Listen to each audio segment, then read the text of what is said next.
All right. Come on down.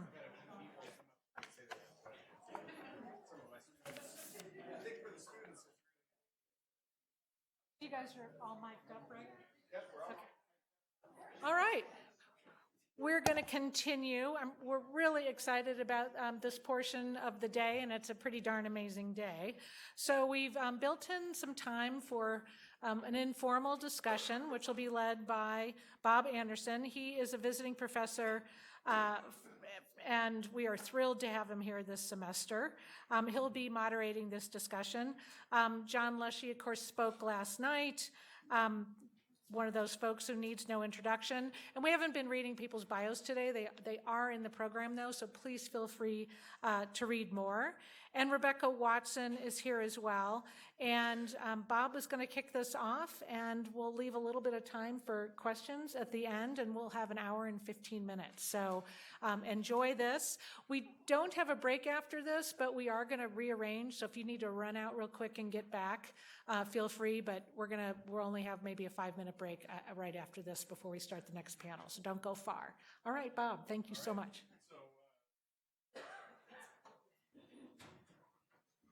Thank you, Alice. Thanks, Sarah Krakoff, sitting right there earlier today, for inviting me. Mark Squalacci. It's great to be back here in Boulder, and this is where I started my career, and just to keep up with the theme of all of our connections here is when I was in law school, I met Charles Wilkinson. I didn't know what I wanted to do.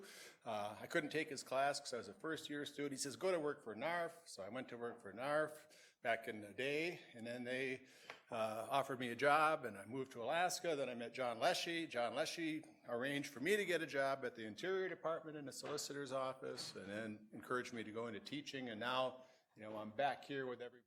But my best times were at NARF and at the Department of the Interior. And I'm sure that John and Rebecca both feel the same way about, how fortunate we are as lawyers to be public servants, to serve the administration, no matter what stripe, and to, use our knowledge to do what needs to be done to help advance the agenda of our leadership.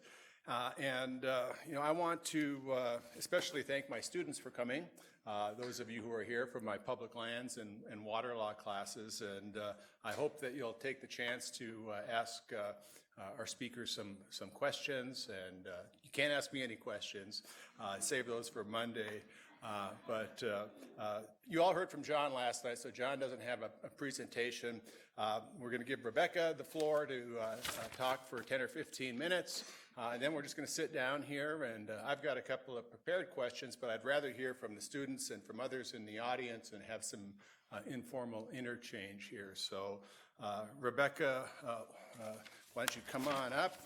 With Wellborn, Sullivan, Meck, and Tooley in Denver, and former Assistant Secretary in the second Bush administration. And so, thank you, Rebecca. Thank you. Take it away. Well, I think we've had a really great morning, and as a person who attends a lot of these kind of conferences throughout the year and throughout many years, I really enjoyed the presentations this morning because they offered a different perspective than you usually hear. So I think both organizers of the first two panels are to be commended. I want to just start by saying that the talk that Professor Leshy gave last night, with his primary theme being the historic, growing, bipartisan consensus that our federal lands should be conserved and made available for water and recreation, is one that I agree with. That is what has happened over the years, and I think his charts that he displayed visually stick in your head as to that fact. I'm also talked a little bit about whether this administration will have a permanent effect on public lands, and my perspective is, for the very reasons that John talked about, this growing consensus, bipartisan, people's strong feeling for public lands. He gave the example of Jason Chaffetz, who tried to sell off 300 1,000 acres in Utah and was promptly sent home with his tail between his legs in 9 days. I'm confident in the American people that we will not see wholesale change in that third category of lands. I think that love for the public land is across the board in a bipartisan way. Obviously, it's in the nuances, in details, as you work out that policy, but I don't see wholesale change. I want to talk today about BLM public lands. There's been a lot of, I would say, loose talk about public lands. Really, legally, BLM managed lands are public lands. The other lands are federal lands, Forest Service lands, National Park Service lands. But I'm just going to talk about BLM public lands today. My role as Assistant Secretary at Land and Minerals Management at Interior, a big part of my job, I called it the big gorilla, was BLM. I had 2 other bureaus that I provided policy guidance for, but BLM took the most of my time. I came to that job, I would describe myself as a public lands lawyer. I began my practice of law in Wyoming, representing ranchers. I then lived in Montana, and I represented timber and mining industries there. And then after leaving government service here in Colorado, I've been working on behalf of oil and gas and renewable energy companies for the last about 15 years. So that is a perspective I bring, and I bring it as somebody who's lived in Wyoming and Montana. I grew up in Chicago on the south side, so not a native Westerner, but came here for the love of the mountains, went to University of Denver Law School, and have made my life, and have now just moved back to Wyoming, to Cody, to segue to that next chapter. So I want to talk a little bit about really what the second panel talked about, I would say, to a great degree, but also some elements from the first panel. So Steve Feldges from the Hill, our Hill speaker, if you remember him from the first panel, talked about the proposal that his congressman has put forward, but also in the context of the Democratic candidates for presidency, what their public land policies are. And most of them want to end fossil fuel leasing, some altogether, some just new leasing. 2 of them want to ban fracking, oil and gas extraction method used throughout the U.S., and they all want to use public lands for renewable energy and some kind of climate change mitigation. Meanwhile, President Trump talks about energy dominance from fossil fuels primarily. I want to look at what does the statute, as a practicing lawyer, I like to look at the statute, what it says, but I think it really ties in really well with John's lecture last night. If you remember that photo of Wayne Aspinall, he was the guy with the flat top crew cut. He led this amazing effort. When you think about how politics and legislation happens and doesn't happen nowadays, a multi-year effort with a lot of stakeholders involved in taking a look at these public domain lands. Should they be continued to be sold off, or should we retain them? The result of that, of course, was the Federal Land Policy Management Act, a policy of retention, the creation of the Bureau of Land Management. And I thought this language was striking. When you talk about multiple use management, this is what they were talking about back in the 70s. Present and future needs, less than all of the resources to be used, balanced and diverse resources, harmonious and coordinated management, and you don't always need to look at the bottom line. That isn't the sole driver. There's an inherent tension in FLPMA, which has led to a long legal career in being a public land lawyer. So you have a direction in FLPMA that you're supposed to protect all these values, scenic values, cultural values, environment, air, water, habitat for wildlife. Some lands should be set aside in their natural condition, and also outdoor recreation. Then in another provision, it says these lands, though, are to meet the nation's need for domestic sources of minerals, food, timber, and fiber. So that's kind of an inherent tension in the statute that BLM is tasked, along with the public, in trying to balance. I think the Supreme Court, the late Justice Scalia, this is his language, hits the nail on the head of what multiple use management is all about. It sounds easy to say multiple use management, but it's an enormously complicated task of striking a balance. And everybody's balance point is different. We said when we came in after the Clinton administration, we're going to bring balance back. The Obama administration said, well, we're bringing balance back. So we all have our different balance points, but that's the beauty of FLPMA. I also wanted to highlight this other part of FLPMA, and that's FLPMA major uses. FLPMA highlights 6 uses as major. One of those is mineral exploration and production, of course, timber production, rights of way, which are also critical to energy development, whether renewable or fossil fuel.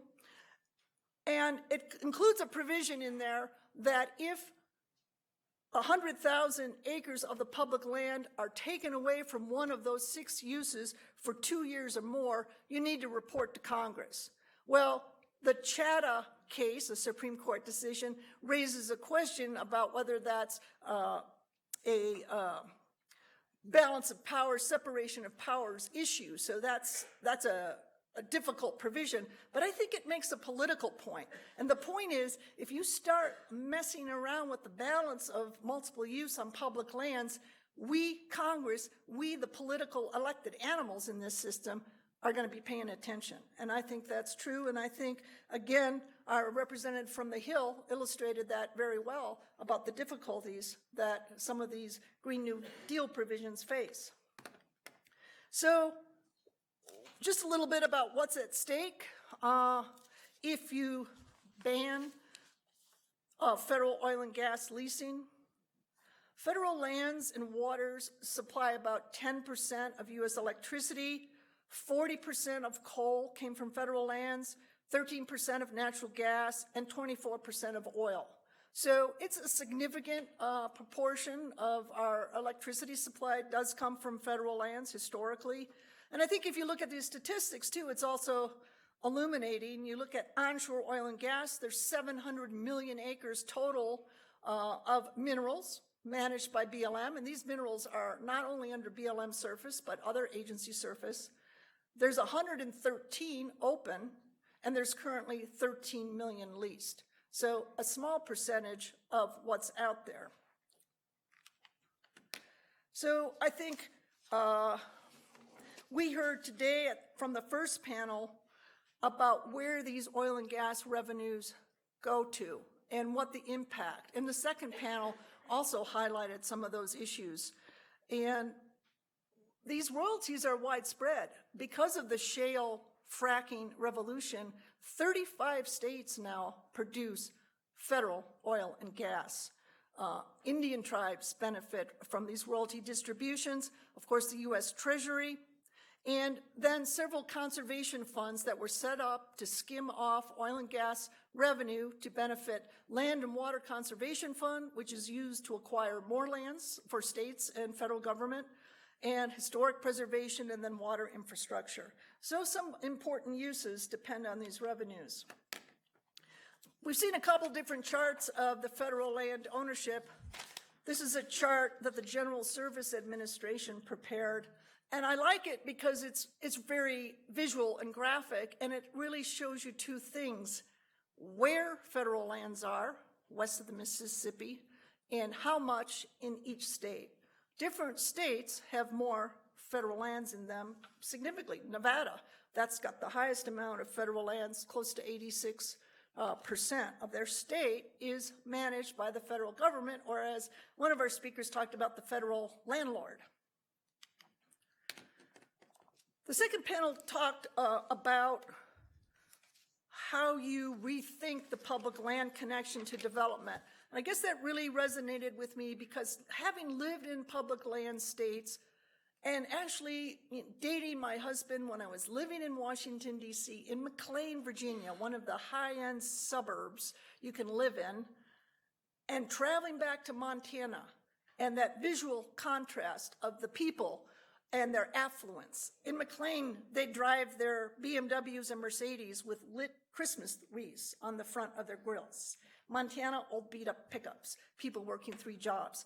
So I think this conversation about community and people and equity is very important. So I can't improve on what Ms. Sandoval described about how that would impact New Mexico, a very poor state, and how oil and gas revenue helps that state. I would point out, let's watch Wyoming on this experiment of putting fossil fuels in the ground and keeping them there. Wyoming was a state that supplied, the Powder River Basin alone, coal fields, supplied 50% of electricity generation in 2008. That has now dropped to 28% in 2018.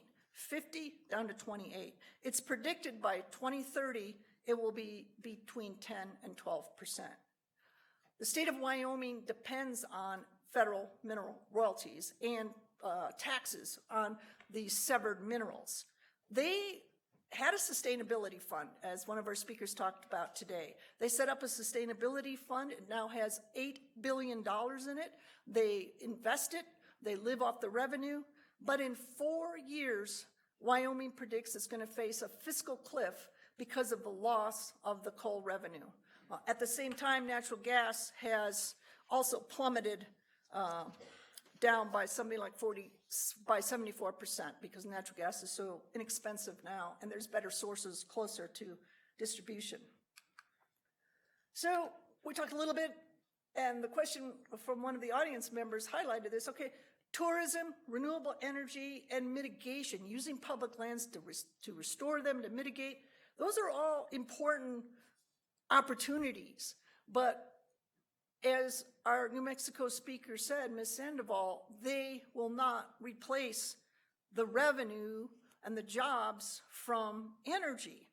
And it is not a one-for-one with renewable energy. There's a lot of jobs when you construct it, but once you begin operations, not so many people are needed at all. And it's not, these candidates arguing for 10% renewable energy on public lands, as Elizabeth Warren does, they have never tried to do it. I remember talking to Steve Black in the Obama administration when I was representing a large-scale solar project, and about his frustration and difficulty at trying to route transmission lines through public lands where, remember, 40% are protected. And then you have Native American reservations, which were not wanting to serve as a site for transmission. So it's not so simple to use the public lands for renewable energy, but it's something that obviously is growing. And then the last item, using public lands to mitigate climate change. I honestly don't know what that means, but it will take money, I'll just say that. And will it provide jobs? Will people have jobs? And where's the money coming from? Again, one of the biggest conservation programs we have, LWCF, is oil and gas money, offshore oil and gas money, 100%. And the PILT, payments in lieu of taxes, which the federal government provides to public land states to make up for the fact that these federal lands are not taxable by the state, is always fought over every year, and it's been a diminishing fund. So these are difficult questions. And I guess I want to say amen to the second panel because this, nobody's entitled to their job. The energy transition is happening, but it is presenting real problems that are very difficult. And how the federal government manages these public lands is vitally important to the people that live there. And I think those people and communities deserve more than ill-thought-out political policies and empty promises of job retraining. There are justice implications, as one of our speakers raised. I would answer yes, there are justice implications. We have used these lands to electrify our country, and now we don't want what those states have to sell. What are we going to do to address that? I really think this is a question that we as a nation and a democracy have to focus on in a more realistic fashion, Because I don't think we can have a healthy democracy when we have a number of states that are left behind. And so I just commend this organization of the panels today, get us thinking in this new way, and I look forward to our armchair dialogue. Thank you.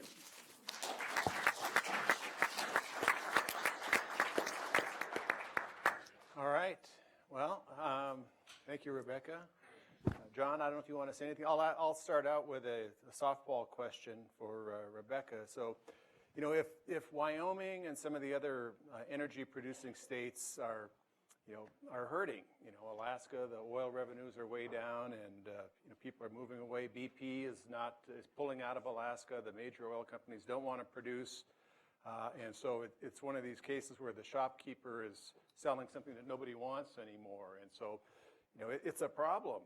I grew up in a rural area in northeastern Minnesota, where it's the tourist industry has replaced the mining industry and the logging industry, and it's not the same. But what should or what can the federal government do for these places like Wyoming and others that are going to have to shift their economies going forward? And what's the buzz that you hear within your client base and the folks that you're around a lot? Well, I would say that particularly in the investment community, people are very worried. I participate in this kind of ad hoc group where I provide policy perspectives to people that are in the investment community. And when Elizabeth Warren made her announcement, I made a lot of money from talking to one company after another. It's like, wow, can they do this? What's happening? So I think that there is concern out there, and I think I would say, moving back to Wyoming just in this last couple months, but have been traveling up there, it's a little bit like grief that people are in shock. They're not quite sure what to do. Wyoming is the least populated state, 400,000 people, I should say. Not that small. Cody. 401 with me. No, 400,000 people. And I actually heard a legislator the other day, because they're debating, okay, like I said, all the budget money comes from severance taxes and royalties. I heard, and people are saying, well, maybe we should have an income tax, or maybe we need to raise our sales tax. And a legislator said, well, maybe if we get down to 100,000 people and all we have is tourism, then maybe we'll have to look at an income tax. But just the idea of the state shrinking down to really the size of Billings or some small suburb outside of Denver, it's kind of startling. And so in other words, I think Wyoming is grappling with the problem. And I think oil and gas companies, they're kind of used to this sort of thing, but you can see that the oil and gas companies recently this week took out an ad in the New York Times, I think it was a full-page ad saying, hey, we're not criminals, we shouldn't go to jail, it's a crime if we don't produce energy, and making the point that a lot of people around the world are still working and studying by lamplight, heating themselves with wood fires. We're providing something that lifts people up, and don't call us criminals. So they're understandably defensive. John? I have to bring a California perspective to this, since that's where I live now. This is a problem the political system has to solve, and will solve sooner or later, to work out these sort of really fiscal ways to soften the transition. The transition is happening, it will happen, it will continue to happen. This is the market speaking, okay, the kind of national, broad-based political, the world market speaking. I mean, coal is never going to come back. We have to reconcile ourselves to that. Fossil fuel, oil and gas is going to gradually disappear. And the question is, what do we do about it? How do we ease the transition that involves? I am confident that Wyoming, which has one senator for every 200,000 people, will do okay in the political marketplace compared to California, which has one senator for every 20 million people, okay? So, there are ways that the political system is organized that will have to address this problem. It won't be addressed, I am confident, and I think everybody in this room could agree, it won't be addressed by simply talking about fossil fuel energy dominance. I mean, that's not thinking about the future, but that it seems to be the current policy of the current administration. And we really have to move beyond that and start to have the political system focus on addressing these transition problems. That's what politics does, actually. It more often than not sort of mitigates and compensates for changes that occur elsewhere. And that's really what's happening in the energy market. And, you know, maybe renewables, I mean, every statistic I've seen shows that the renewable industry employs way more people than the fossil fuel industry. Okay, so I am not denying serious problems of pockets of unemployment in these local areas that have been dependent upon fossil fuel extraction. But if you look at the big picture, the transition is actually going to be not only healthy for the environment overall, but probably pretty healthy for the economy, considered as a national matter. All right. Any questions from the audience? Otherwise, you're going to have to listen to me ask some more here. I'll keep it going here. Sarah Krakoff, I'm not calling on you, although I would love to in front of your students. You know, Rebecca Sosi gave a great shout out to Sarah's couple of articles about indigenous peoples and their place in the American West. And John, your talk last night, you know, focused, you know, sort of started out with the, you know, you had a lot of pictures of old white guys, you know, preserving the lands and, you know, the upward tick and so on. You know, Charles did tremendous work with the tribal coalitions on Bears Ears, and you did mention that, and the Obama administration was doing some work in Alaska with the Bering Straits climate resilience areas. And what about the place of tribes, you know, in national parks, in these wilderness spaces that, you know, basically people were removed from through the colonial process? And you know, is that something that I think both parties will be responsive to, or is this sort of a relic of history that, you know, we'll see an executive order from time to time, but not really much change in terms of how the tribes, the third sovereigns, relate to the federal government? I think, you know, I think that's a very interesting question. I mean, when I was in the Interior Department, one of the issues was the management of the bison range in Montana. And I was for turning it over to the native peoples there and laying the management. Fish and Wildlife Service, no, they didn't want that. And now I see that the Trump administration is taking another run at it. So, in other words, these are not easy problems to devolve federal management to anyone, including Native American peoples that I thought in Montana, you know, had the skill set and the desire, and it would be a good thing to do. So that's just been my limited experience with that question. Well, that bison range issue, John smiled. I remember George Frampton and Babbitt talking about that, and that's... Yeah, see, look at three administrations, or Right. four. Yeah. Which brings me to a BLM question, and I had a talk with Sally Jewell in a forum like this, and I said, well, what was the issue that you really didn't like working on? She says, wild horses and burros. Amen. Okay, so let's, you know, I put my hands up in the air when we talked about this in my class, and I told my students, or at least I thought I told them, that we'll get the true oracle, John and Rebecca, to tell us about how to fix this wild horses and burros situation. Well, it's really a conflict between the ranchers and the wild horse advocates, basically, and in which both sides are and have been for a very long time, very dug in and deeply committed. And there's no easy answer. I mean, if there had been an easy answer, any one of the last 10 administrations would have solved it. So I think what we'll do is what happens when you confront a really difficult issue like that, when both sides are dug in, which is muddle through. Okay, Yes. so more of the same, I think. Yeah, and I mean, we really tried to address it, and it's very difficult.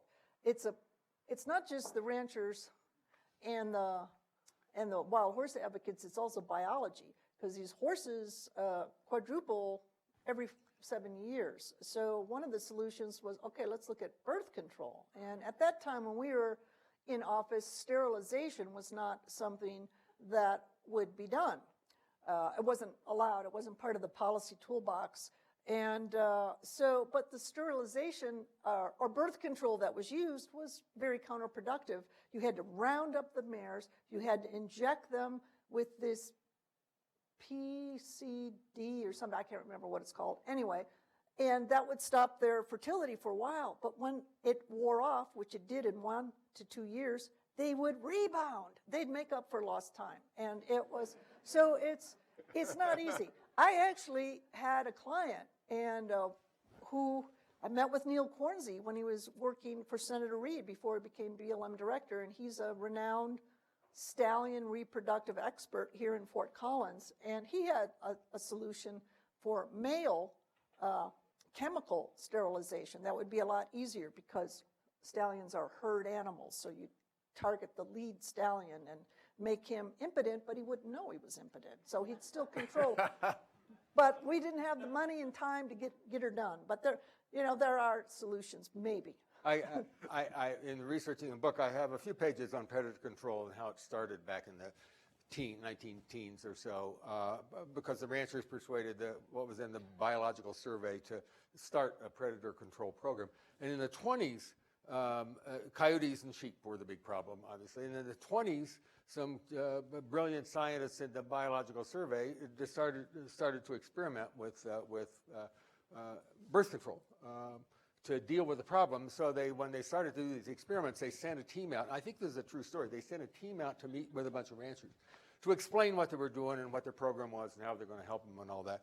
And they had one of these open meetings with the ranchers, and apparently a rancher stood up and said, "You guys just don't get the problem. They're not screwing our sheep. They're eating them." Oh, my God. All right. There you go. Awesome, John. Oh, my God. Okay. Somebody from the We audience can't get bailed that me out picture out here. of our mind. We've got a question back. Okay, right there. Great. Oh, Sharon.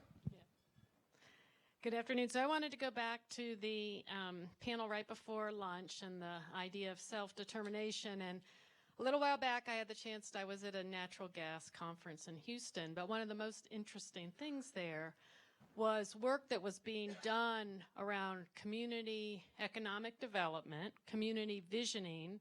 It was done in one of the branch colleges of University of Texas, but it was funded by Shell and the oil companies that were down there operating in West Texas. So private land. But Rebecca, I wanted to ask you, is it naive to think, is it really realistic at all to think that some of these oil and gas companies they may still be denying the transition, but even if it's long term, as it's going to happen, maybe that's a good place for them to be building community will in the short term if they're investing in the capability to do some of this community visioning and economic development that that has to happen, and it takes money.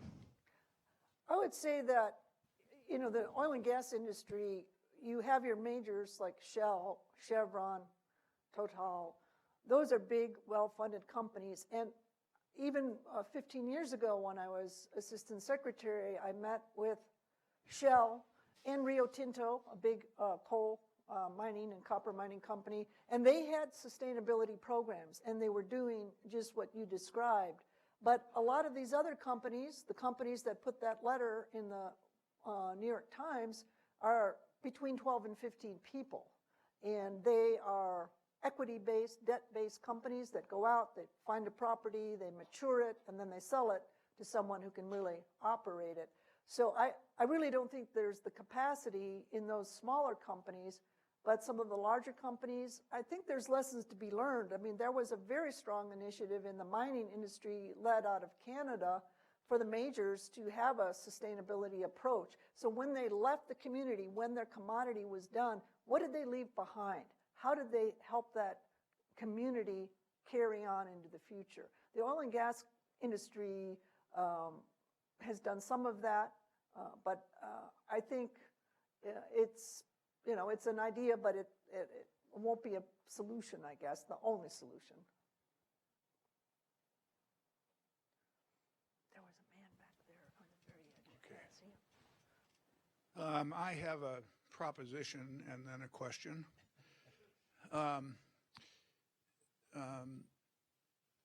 One of the things that I find most painful in teaching these days is how really taken aback or just assume, students just assume, that nothing gets done essentially because both sides are unwavering. And of course, that really is a problem. It's one of the biggest problems facing the country and all of our students in the future. Now, you two came from a different era when part of it, maybe the 60s, 70s, into the 80s, when people really did talk back and forth in Congress and come up with decisions. And so my proposition is this, that the two of you, if you were designated by, let's say, the Speaker of the House, whoever it might be, to go off on a Saturday morning and resolve any knotty problem that's come up here today or that exists in this field, and ask the two of you to sit in the room and not come out until you reached agreement. I think you two can do that. And the reason, I think, is, or one way to state the reason, is that you both know that when you go into a negotiation, you're going to have to make some concessions. You have to, or else you're not going to get a result.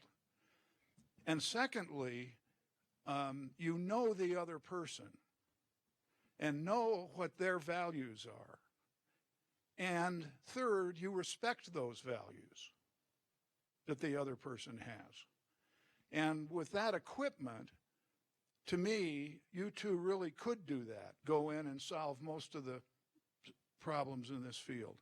So my question is, do you agree with that proposition? And how do you feel about that general problem? Was it once, there was a time, not romantically, but just politically, where things really got kind of done most of the time? And is there a way we can go back to that? Was there a time when that got done? Yes, I think so. And I still think some things are getting done. In all the cacophony and the, Trump news cycle domination we live in, we miss some of those bipartisan legislation that are getting through. John talked about some of the omnibus bills. Those were not easy questions. Wilderness in Utah, that's been fought for decades, and yet they came to a compromise, led from the bottom up, and also with advocates involved in it. So those things can happen. I was mentioning last night to John, there was another letter to the editor, this time to the Washington Post, by a bunch of retired senators, making this same point. The Senate is broken.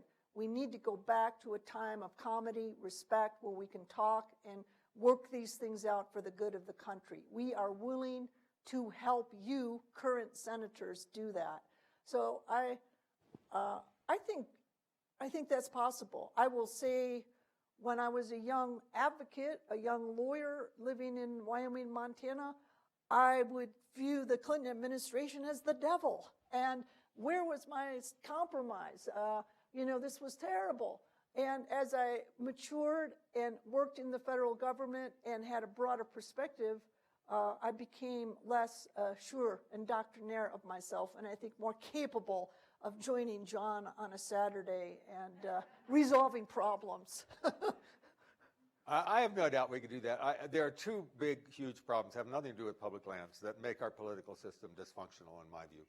One is the sort of, and it's been written about a lot, you know, the separation in terms of how people get information, social media, Fox News, all that stuff has just poisoned the external atmosphere. And the other problem is the internal dynamics of the political process, and that's the problem of money. And I don't mean the problem of money so much as people buying influence. I mean the problem of money that anybody who wants to run for elective office in the government, particularly at the federal level, is spending literally 80 to 90% of their time raising money, on the phone raising money. And that means they're not getting to know their colleagues. They're traveling home every weekend. They're not in Washington. They're not having any interactions with their colleagues in the way that they used to have in the past, so that they come to know and respect people across the aisle and be able to deal with them. That just doesn't happen. These Republicans and Democrats are moving in separate worlds now. And many politicians have talked about this and decry this. But it's just built into the system. We have to figure out how to solve that, because that infects everything. And that makes these kinds of conversations.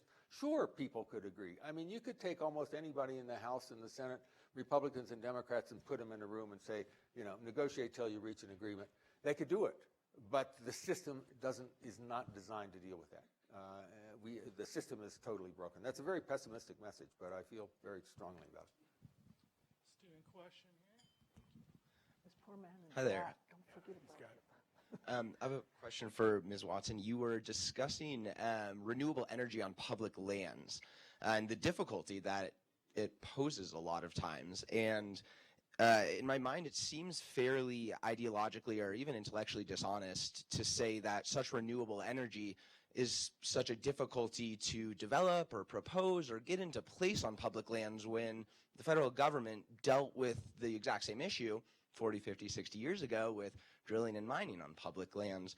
So what exactly is the stop that is such an issue for getting renewable energy? If we did it 50, 60 years ago, and why, if in my mind, it's so intellectually dishonest, is if we want to put forward such a free market ideal, then why are we protecting something that might not be as economic anymore? Well, I would say first, when you talk about why oil and gas leasing occurs over these last 40, 50, 60 years, the Mineral Leasing Act. There is a federal statute that set out a leasing system, and there is no similar statute for renewable energy. So renewable energy policy had to be built from the ground up. I was part of that. That's what I did when I was assistant secretary. Looked at the use of the FLPMA right-of-way section as the mechanism to permit wind and solar. There's a geothermal statute that was in place in 1970. We updated that in the Energy Policy Act of 2005. Incentives were provided for renewable energy in EPAC 2005. So there is that structure, but what I'm talking about is you have renewable energy, and you can have that on public land or private land, but then you have to have a transmission line. And that's where the problem comes in, that Steve Black, who was the counselor to Secretary Salazar, who was point person on their renewable energy, was describing to me the problems he ran into in trying to route a transmission line that was economically feasible, that avoided a wildlife area in Idaho. There's a lawsuit that was surrounding that issue. These are real problems.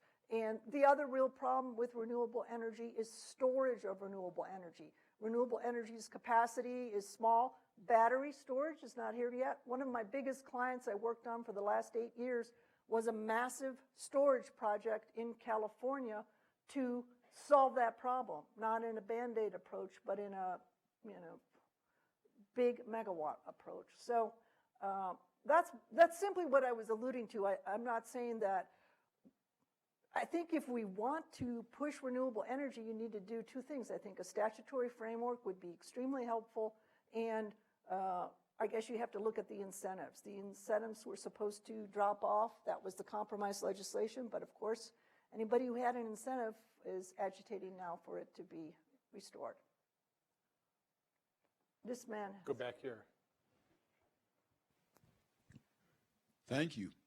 looking outside the energy silo and the idea that energy jobs have to be replaced by other energy jobs, the average lifetime of residential housing stock in the U.S. is 150 years. The real pressing need that would create a huge number of jobs is to train people in renovation and upgrading of antiquated, inefficient, energy wasteful old housing. Renovation is needed everywhere, not only reservations, but every urban area, and many, many rural areas are also quite obsolete. Why can't we think outside the energy silo?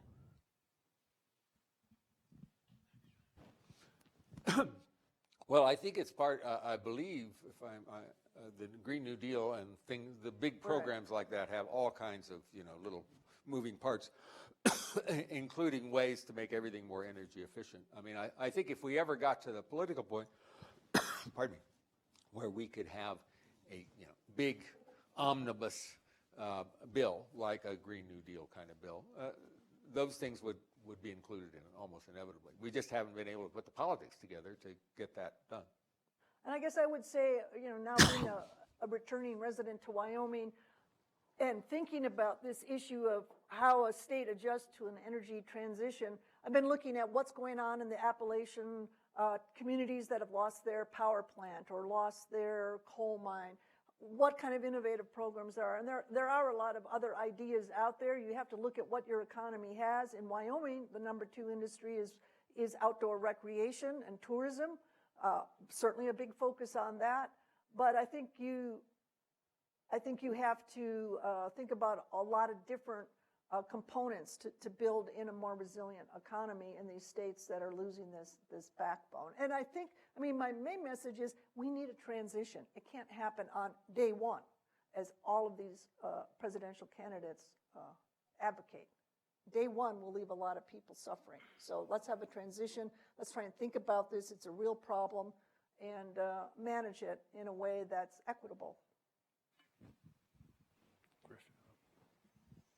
Thank you, and I really appreciate what you're saying about a transition. I think that it's important to have a transition plan, but I'm also working in communities where the lead time to the closure of a plant or a mine, there was quite a bit of lead time, but the communities weren't able to accept that and start to plan for that transition. So I guess I'm curious from you and from John about how do we continue to both develop the tools, but also the political will and understanding about how to manage this transition? Because my experience is that it's very hard to have these economic transition conversations until you're in it.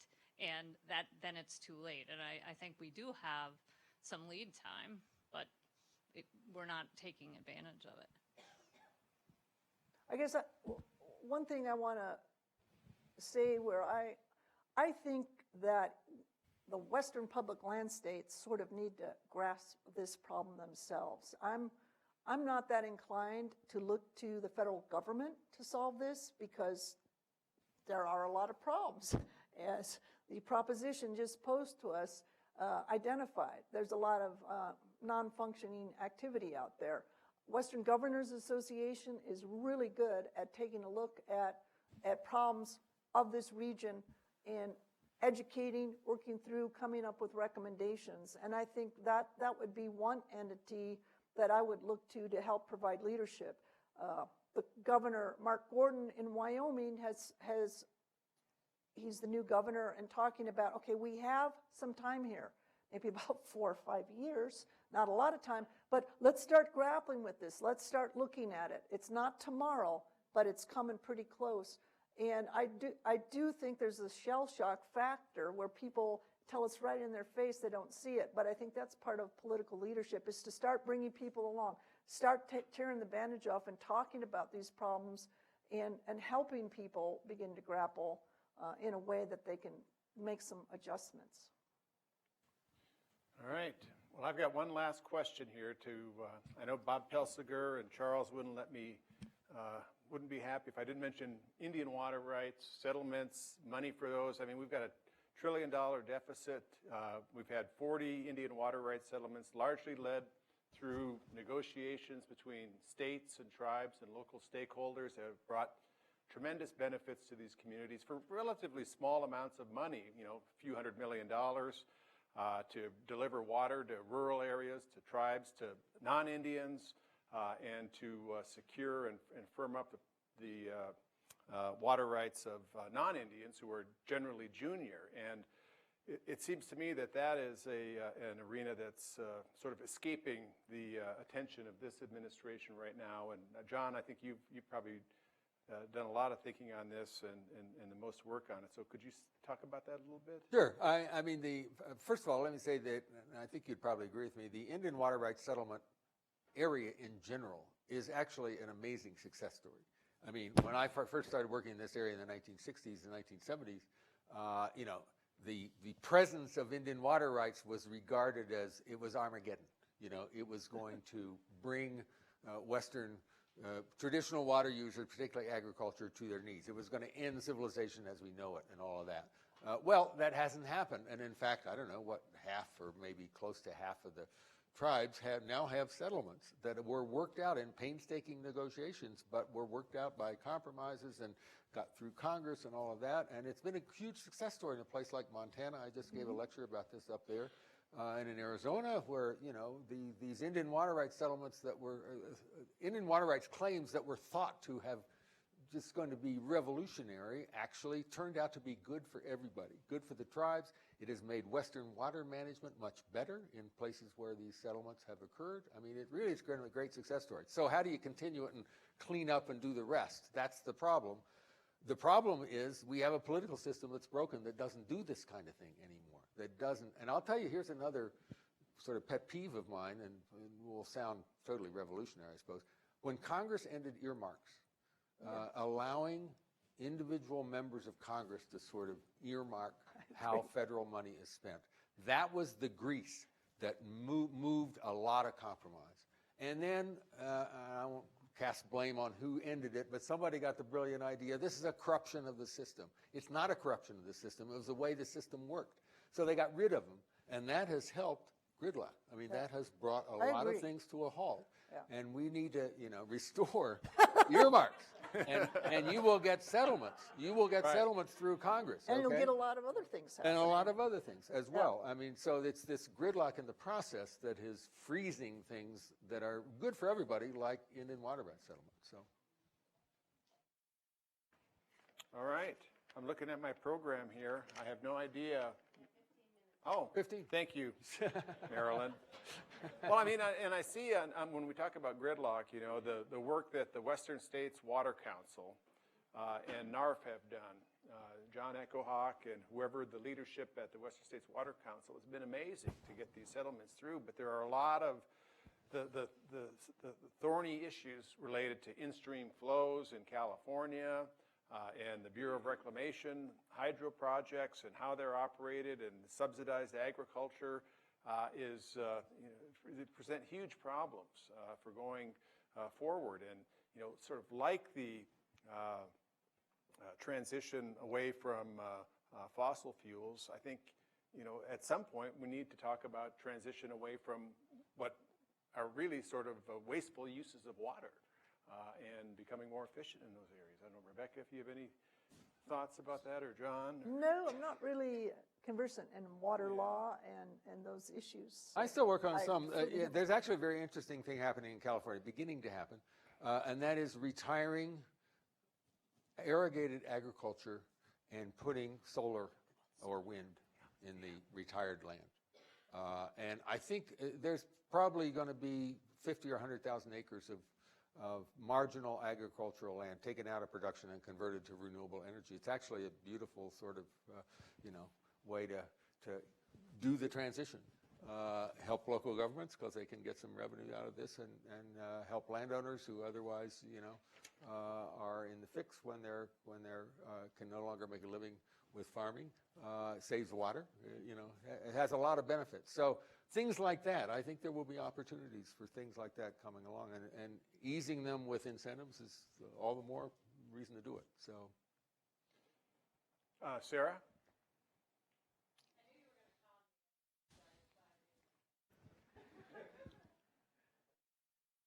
Thanks to all three of you for a fun and stimulating conversation so far. I want to take us back to the public lands for a moment. It's been the case for some time, at least according to studies by the Headwaters Institute, which used to be the Sonoran Institute, that the most steady economic driver for rural Western communities has been recreation. And people relocating to places that had protected public lands nearby, and that the extractive industry certainly provides revenue to the governments, but has always been a boom and bust economy since we can go back to the origins of the West. And so is there a role, and should there be, for the public lands agencies to engage more seriously with how those jobs, the recreation and tourism jobs, can and should be better in terms of benefits, salary, et cetera, and in terms of the interface between those protected public lands and their bordering communities, whether they're tribal communities. This is part of the energy economic transition on the western part of Navajo, for example. How should the public lands agencies sort of broaden their purview to see themselves as involved with their borderlands, to work out sustainable communities and livelihoods that are not just trading one energy industry for another? I mean, is that something that should be part of the mix as we inevitably transition? I mean, I think outdoor recreation economy is huge in the West, and it really in many ways depends on federal public lands. I think that historically, I like what our speaker said from NPCA this morning about the arrogance of the Park Service. That has been a bit of a problem in gateway communities, an unwillingness, and the Park Service, I would say, is just the most acute example of that. I think BLM and Forest Service suffer equally from that. This is my land. I'm managing it, and I don't want to pay attention to you, the gateway community, or interface with you. And I think that has to change. I think there's a mutual dependence on there. These gateway communities provide amenities for the people that go into the parks to enjoy them or to go on to public lands. And this is something actually I've been working on. John, Bob Kiter and I and several others in the room have been actively taking a look at this issue of outdoor recreation, its growing impact. Some places are suffering from too much of a good thing, as John alluded to last night. But in talking and meeting with the federal agencies, their capacity to handle recreation and impacts from recreation stewardship is just severely lacking. And that's a budget problem, and that's part of this overall situation. But yes, that I think is a new part of their multiple use management, or it's always been a part, but maybe it needs to be looked at in a new way.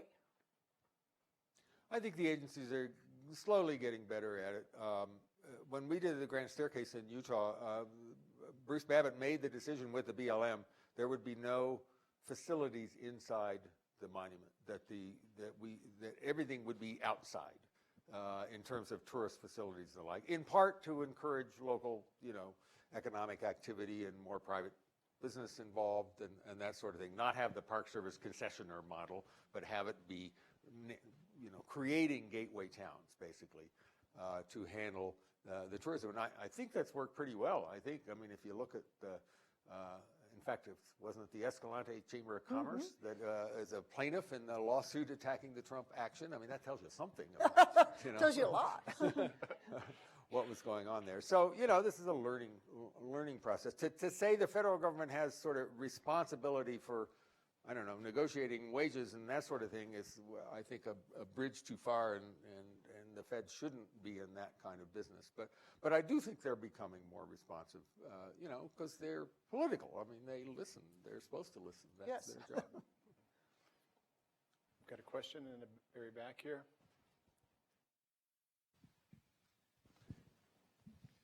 So you folks have talked about how the energy transition is impacting particularly rural communities, and that's all being driven by, in significant part, but not exclusively, by climate change. And I'm just wondering how much are rural communities and how much, you know, are they involved in even thinking about how climate change is going to affect the communities directly in the public lands that they live around?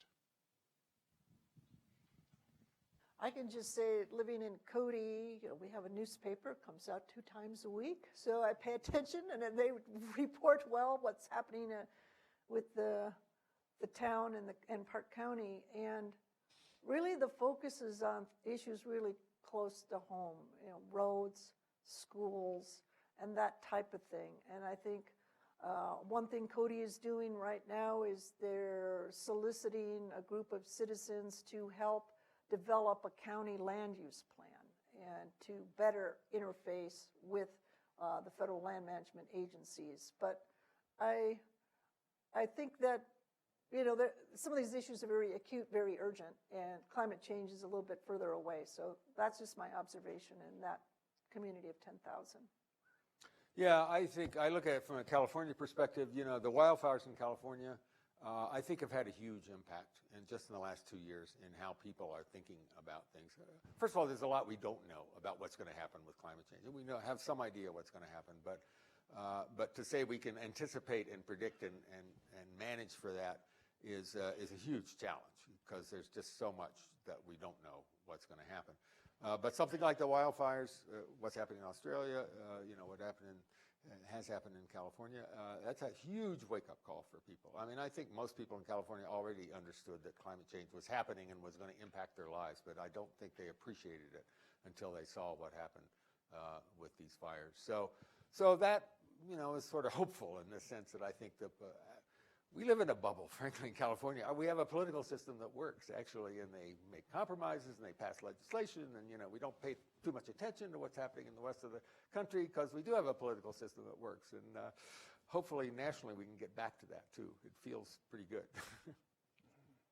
So, Rebecca, I wanted to ask you a little bit more about the solar idea. We've got you know, you mentioned the Mineral Leasing Act, which, you know, sets the framework for onshore, and then we've got the offshore, OXLA. And what about solar and the future of that? And what would, if you could craft a system, what would you do? Well, I guess I would look back at some of the things that were done in the Bush administration and the Obama administration as far as large-scale planning efforts, programmatic environmental impact statements that were directed, one just to wind, one to solar. Secretary Salazar then took that solar PEIS and fine-tuned it to sort of highlight areas that would be particularly good for solar because they were close to transmission and avoided other conflicts with other resources. So I think that kind of planning is good. I'll tell you the biggest disincentive, I mean, I represent wind and solar companies, but they don't like to go on federal land because it's too complicated. There's too many federal laws that are triggered when you're on federal land, and that adds to expense and uncertainty. And these solar and wind companies, many of them are also kind of startup companies, somewhat akin to smaller oil and gas companies. Not all of them, but some of them. But again, they have loans, they have investors, they need to get something up and going, they need to get that incentive within the time frame the incentive is provided, and putting a project on federal lands is just too risky. And in the case of the Forest Service is very unwelcoming to wind. They have one wind project, and they refuse to enter into the planning for the programmatic environmental impact statement on wind. They wanted to do it themselves, and then they took years to get it done.